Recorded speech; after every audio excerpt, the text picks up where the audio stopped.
Hello and welcome to the first episode of this series uh, about Blazor, developing Blazor applications in Visual Studio.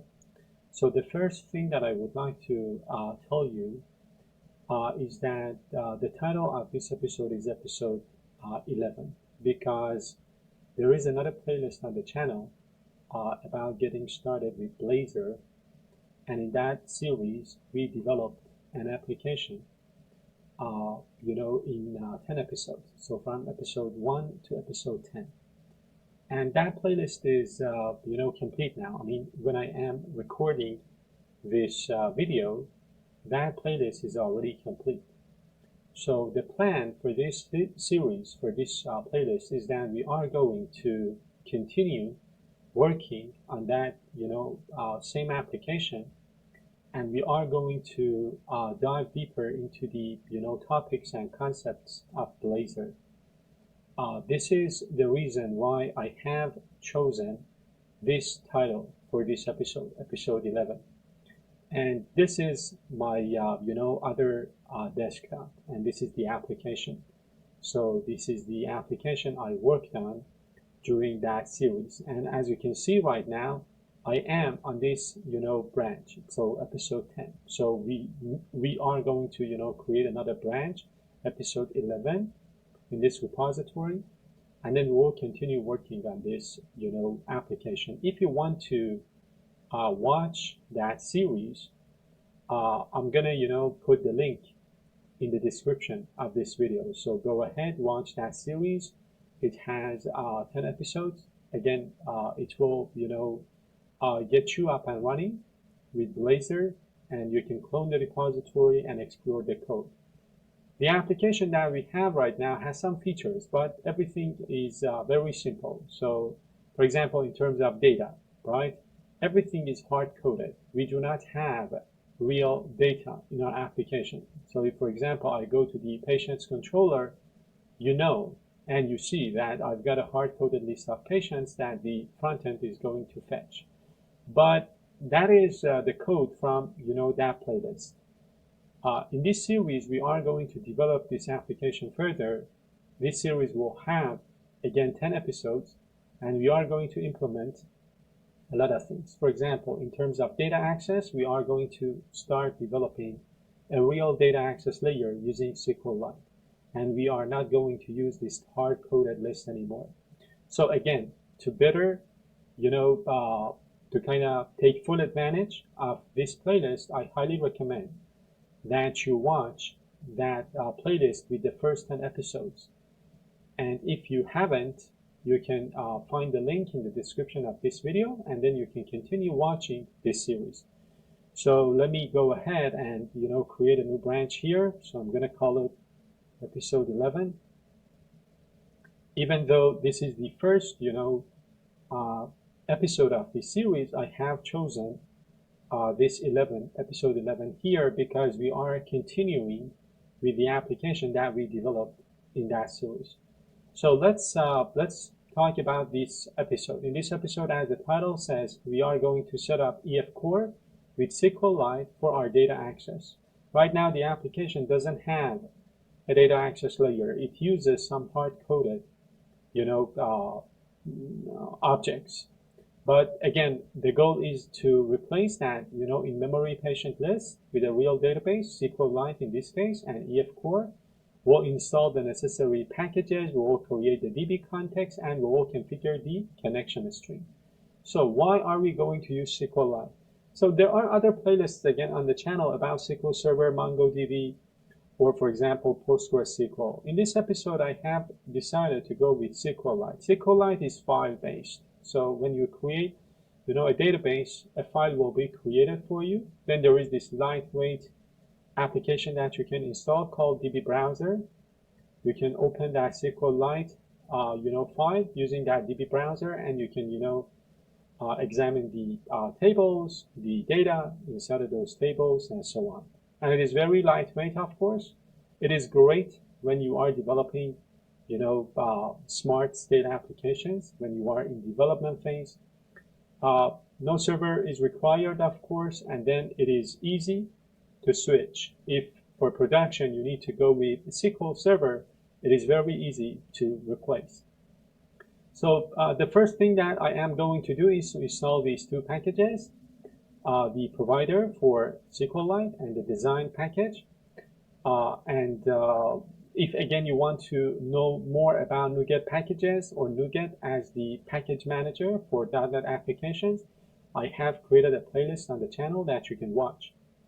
So the next step would be to create our DbContext. So I am going to create a folder called data in the server application, and I am going to create this DbContext with one single, DB set of type patient. So let me go ahead, and inside of the server application, I am going to install those two dependencies that I just talked about. So it would be the SQLite, provider for EF4. I'm going to install the 8th version. And the next thing that I would like to install is the design package.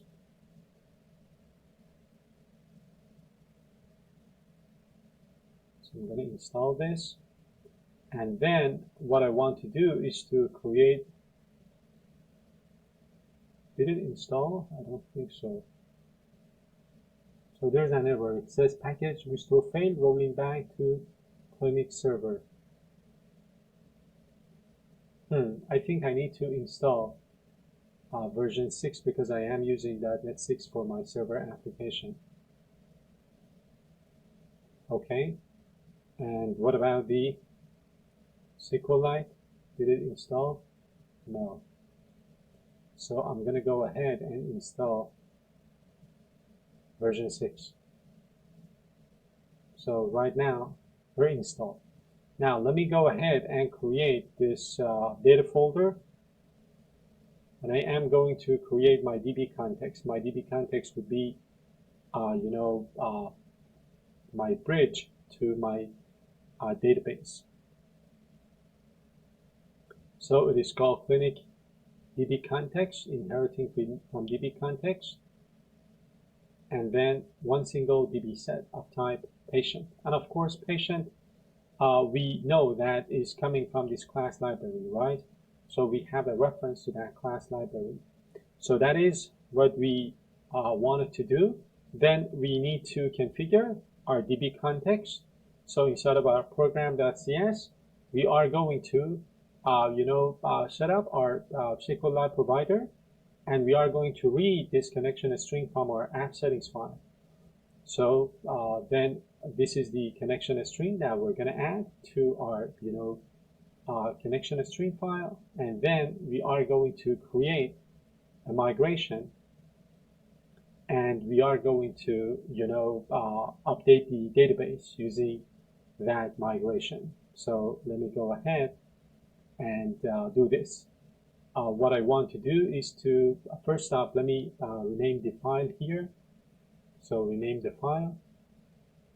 So the next thing is to go to program.cs, and here we are going to add our setup code for our DbContext.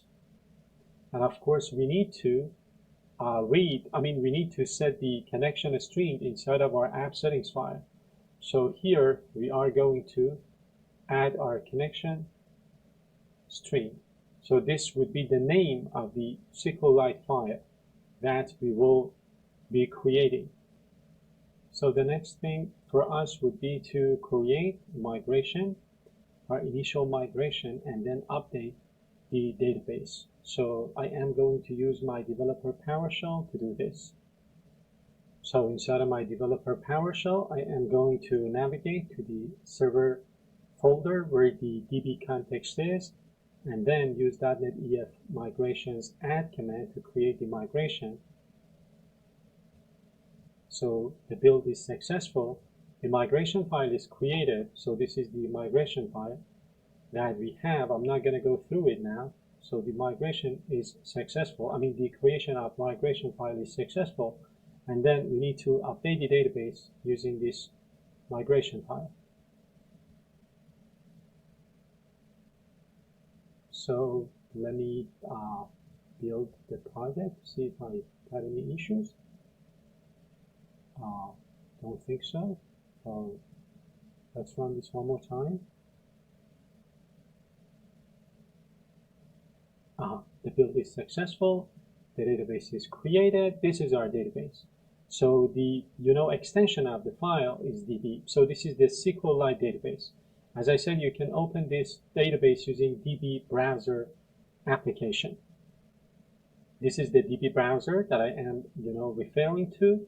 You can download this easily. You just need to search the name DB browser for SQLite, and of course you can open this and see the different, for example, tables that you've got. You've got the patient's table with ID, full name, date of birth, gender, and contact number.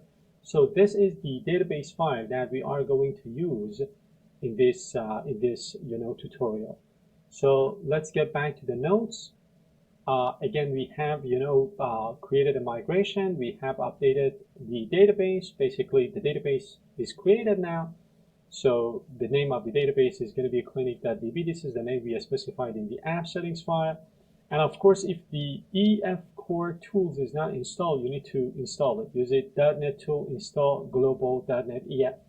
If you want to, for example, migrate the database, not with the package manager console, but with the .NET CLI, you need to install the EF Core tools.